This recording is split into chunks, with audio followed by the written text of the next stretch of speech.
Let's look at the cartridges here. And again, thank you to the viewer. Please don't send us stuff. We feel really guilty. He sent me this pointer. He got tired of my makeshift fireplace pointers and all that stuff.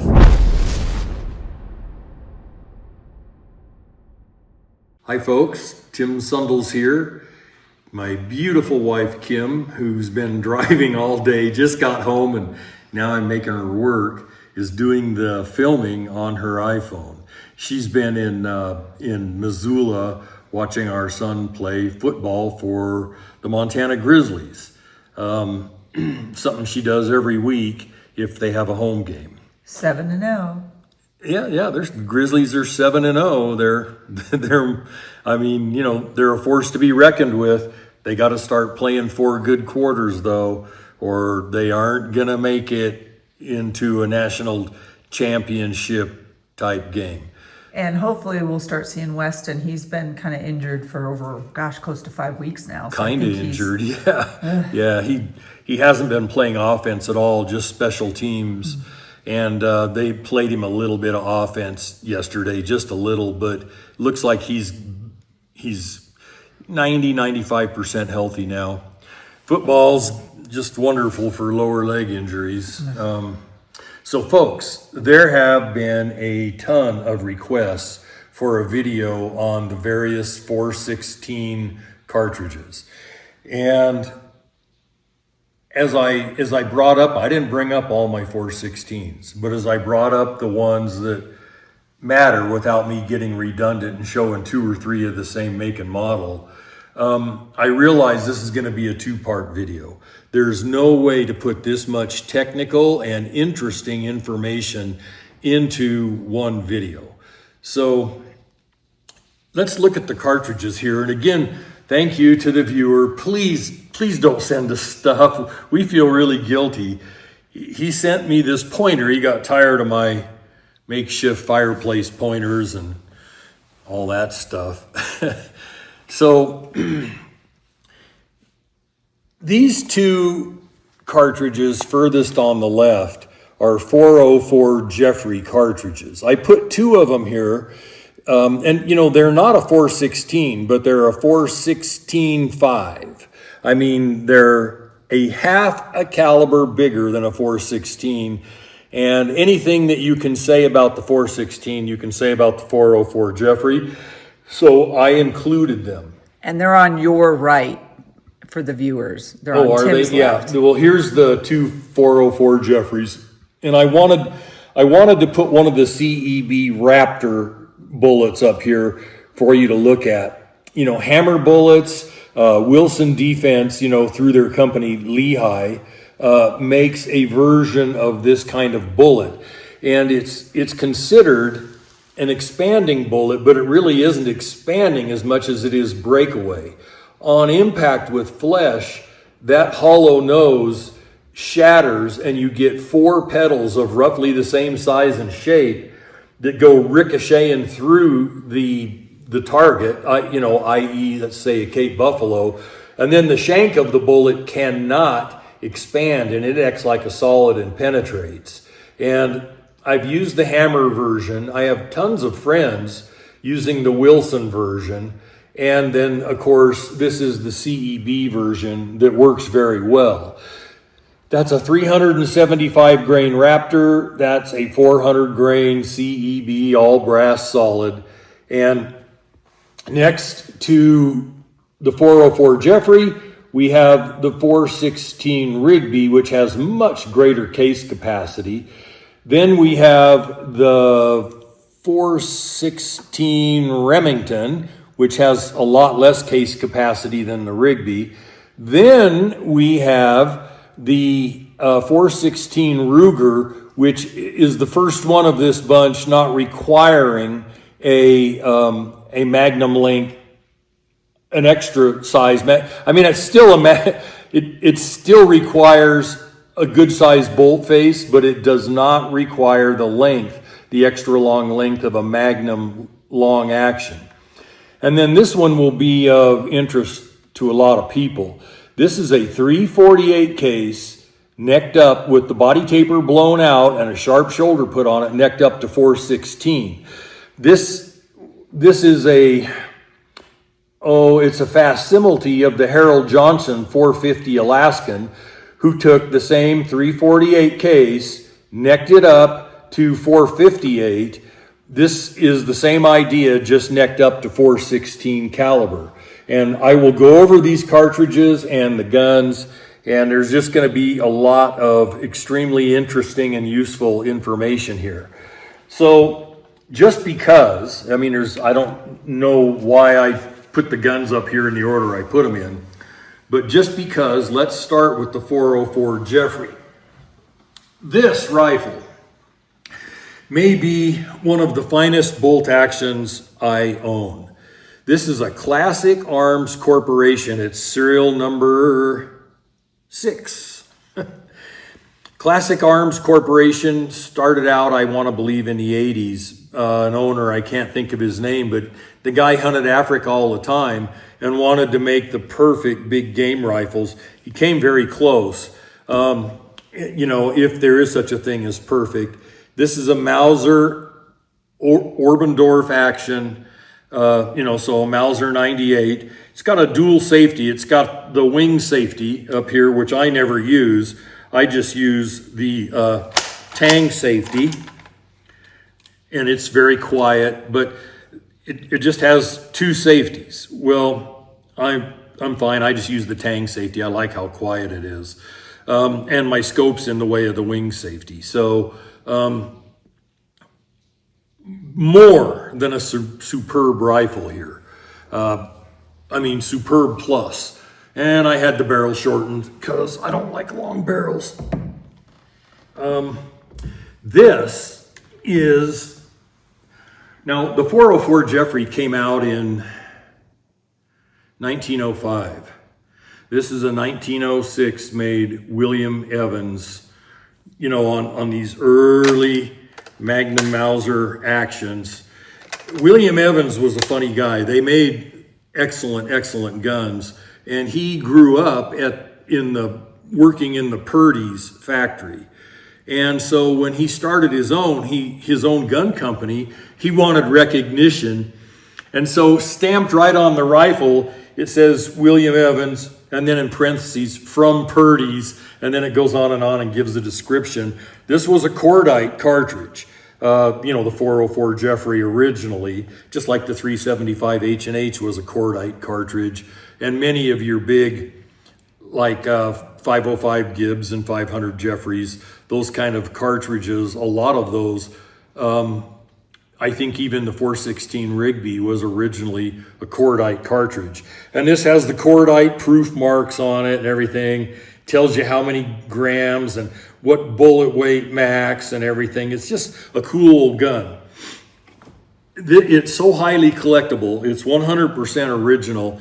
And it has a 27-inch barrel. And what I really want to do is make that a 22-inch barrel, drill and tap the receiver and put aperture sights on it, and I want to go hunt with it.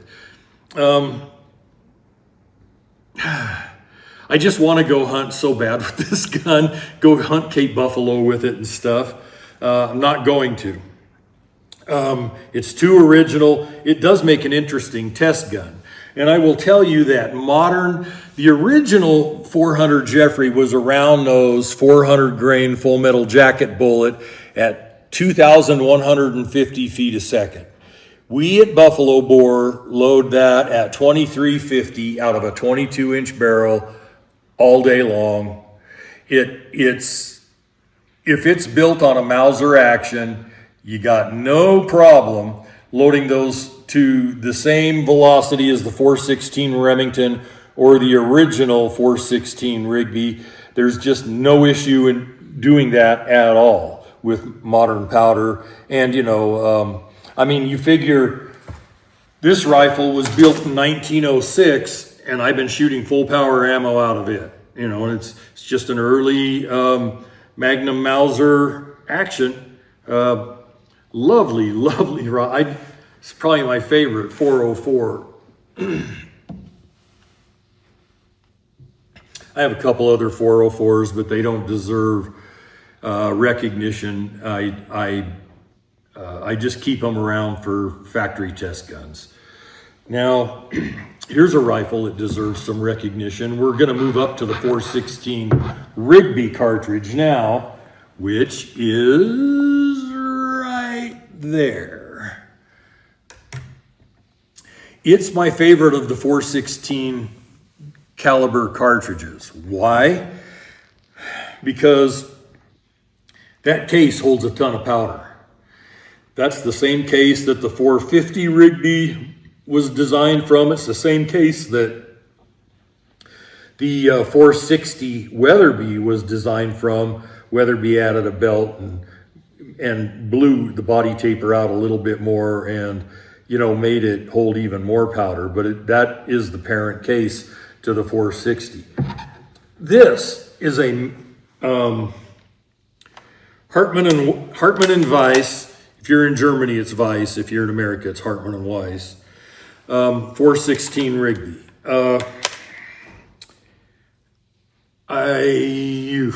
They say that Medwell and Parrott. No. Let me get my names right. They say that Hartman and Weiss, and I didn't even write it down. I'll pick it up in a minute and read it. Hartman and Weiss and Waffen-Jung, and this is a Waffen-Jung, are the two best magazine rifles ever made. Which one's I didn't get the Waffen. Oh, this one's the Waffen-Jung, but I'll be holding it up later. It's chambered in 416 Remington. These beautiful rifles, these Hartman and Weiss and the Waffen-Jungs, you have to wait years to get them. They're very expensive. I bought this used, although it wasn't used much, and I'm dying to take it out and use it in Africa. So far, I've been using it only for ammo development because I've got one really dedicated African 416 Rigby, which is right here, and I've been using the tar out of it and beating it up. And I wouldn't be afraid to use this rifle exclusively, but I don't want to just take it on one or two hunts and ding it up and ruin its collectability. If I'm going to use it, I want to use it. And so that one hasn't been to Africa yet. This rifle is my continual African companion in 416. This is a Verie Coron, and this was one of the very first of the exhibition grade rifles that Verie Coron made. I originally saw it at a SCI convention. It wasn't for sale then. And then a few years later, when it came up for sale, I bought it. And it has been a fine rifle. I mean, it's just been hyper accurate. If it has a flaw, and the barrel's 22 inches. It didn't start out that way. I just don't like 26-inch barrels on magazine rifles. Not if I'm going to be, going through the brush all the time with them and taking them in and out of trucks all the time. I want 22 or shorter. So it has a 22-inch barrel. I've got bluing worn off of it from sitting in rifle racks. It's really dinged up. Gorgeous, wonderful rifle. If it has a flaw, it's got too tight a chamber on it. I understand that really contributes to innate accuracy, but I also understand you don't want an unforgivingly small chamber on a dangerous game rifle. So when I take this to Africa, which I do every year, sometimes twice a year, and I've killed African lion and leopard with this gun because it's what I had, but I usually take it along just for plains game. But if I'm taking it to Africa, I chamber every round of ammo I'm taking here at our Idaho facility, and I make sure everything chambers because it's got a tight stinking chamber. And it's going to remain that way. There's no way I'm going to ask a custom rifle builder to go in there and open that chamber 2000s. Not doing it. Not with a gun that shoots as good as this Verie Coron. Now, Let me finish with the Rigby before I go into others. And because I've got 416 Remingtons and a few others here, 416 Ruger. This is another Rigby. This is the CZ550. Really nice. They have a little drop belly magazine on them. And this was the CZ550 in the composite stock, which is a pretty high quality stock. I also have one identical to this with the barrel shortened and with a muzzle brake so that other people can use it, because people think, oh, it's a 416 Rigby, it's gonna kick. You know, so you put the muzzle brake on there, and heck, my wife could use this if she wanted to. It wouldn't be a problem with that brake on it. So anyway, you know, this holds 4 cartridges down, plus one. This is a very, very useful, very accurate rifle. The CZ550 was well designed. You see them all over Africa. I had a few extras done on this by AHR, American Hunting Rifles, who is, the original owner has retired, and I think somebody else is doing AHR work now. I don't know who that is. But Wayne, who owned AHR, put a 3-position safety on it and put a different trigger on it. And there's a couple other upgrades that he did on his AHR package on the CZ550s. He did that on my wooden stocked version as well. Wayne Jacobson. And I think Wayne's pretty much retired. He might be building a few custom rifles still, I don't know. Gosh, hard to fault this rifle, and it's hard to fault the wooden version I have of it either. Very, very good. Now, the Rigby, I got to talk about that cartridge for a second. The 416 Rigby cartridge right there has so much case capacity. You know, the original loading was a 400 grain bullet at 2,350 to 2,400 feet a second. And I don't need to push a 400 grain deep penetrating bullet any faster than that to have it work on all African game. But if I want to, with that case capacity and with the proper propellant choice, if I want to, I can push a 400 grain bullet at 2,600 feet a second. Now, I don't want to. This bullet that's loaded in this is a 350 grain triple shock. And I will tell you, I've killed more buffalo than I remember, Cape buffalo, with that 350 grain tip triple shock. I tend to use it a lot because I use the 416 Rigby for stuff other than dangerous game. So I like a lighter bullet going faster. In this Verie Coron rifle, that load is doing 2,625 feet a second. And you know, it's only a 350 grain bullet, so it doesn't really recoil any more than the 400 grain bullet at 2,400 feet a second. How fast can I push that 350 grain bullet? I can push them past 2,800 feet a second if I want. You know, same as the 416 Weatherby. I don't want to. 2,600, some of these rifles, like this Hartman and Weiss, that even though it has a 2-inch longer barrel, that bullet is doing only 2,600 on the nose. In the 22-inch Verie Coron, it's doing 26 and a quarter with a 2-inch shorter barrel. And that's just because of differing chamber dimensions, you know, internal barrel dimensions. I don't think I have, oh yes I do. This rifle is so good that it needs honorable mention. It also has a drop box magazine, so you get 4 down and 1 in the chamber with that big 416 Rigby case.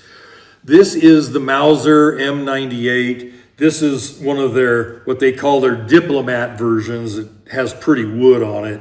I don't know how well the camera picks that up, but I have one of these in 375 H&H, one in 416 Rigby, and one in one other caliber. I can't think of it right now.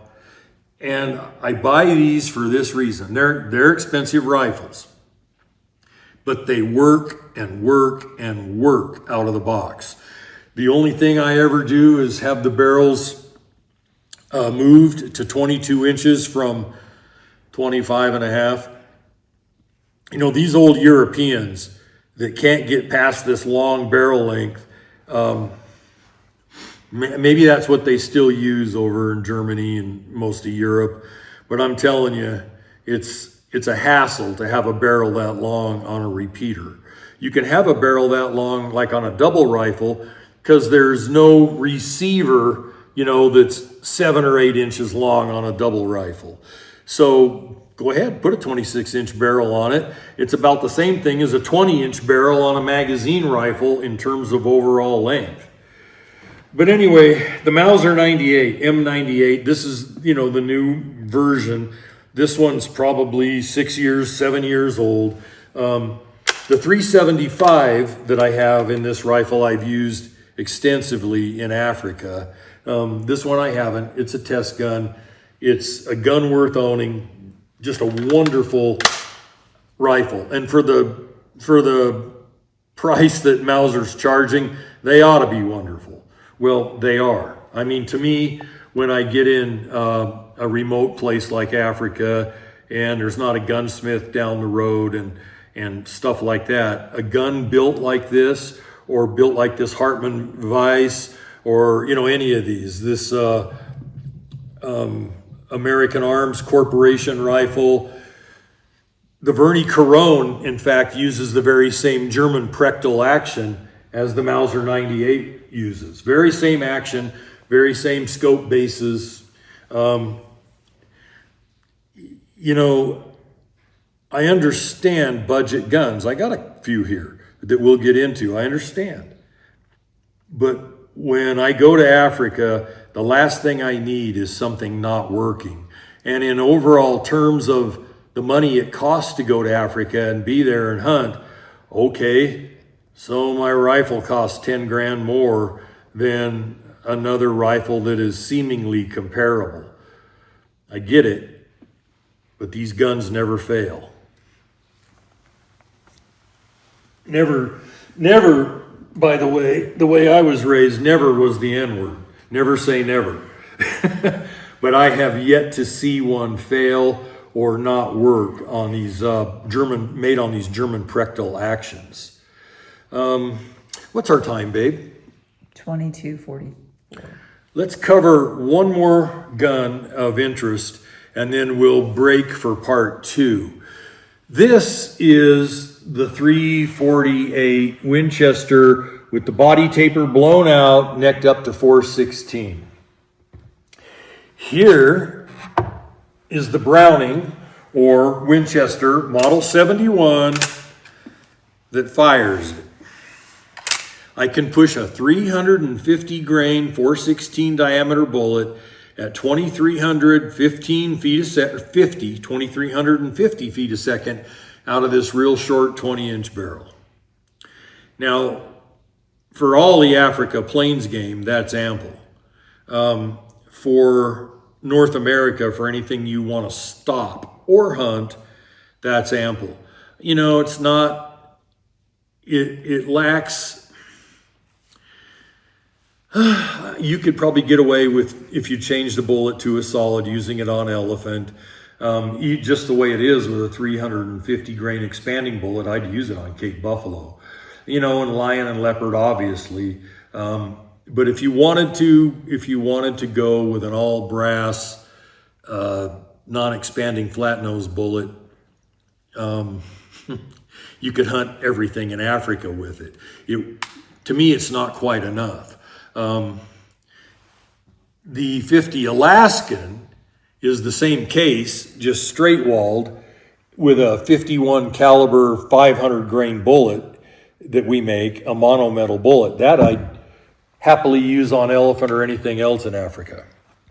But these these Model 71s, and this is the Browning reproduction of the original Winchester, this, you know, made in Morocco. They're very, very, very well made guns. And if you want a lever action with a ton of power, anything based on the 348 case necked up, whew, I mean, more than ample for anything that walks in North America for sure. We'll break from part 1 and move on to part 2. God bless you folks.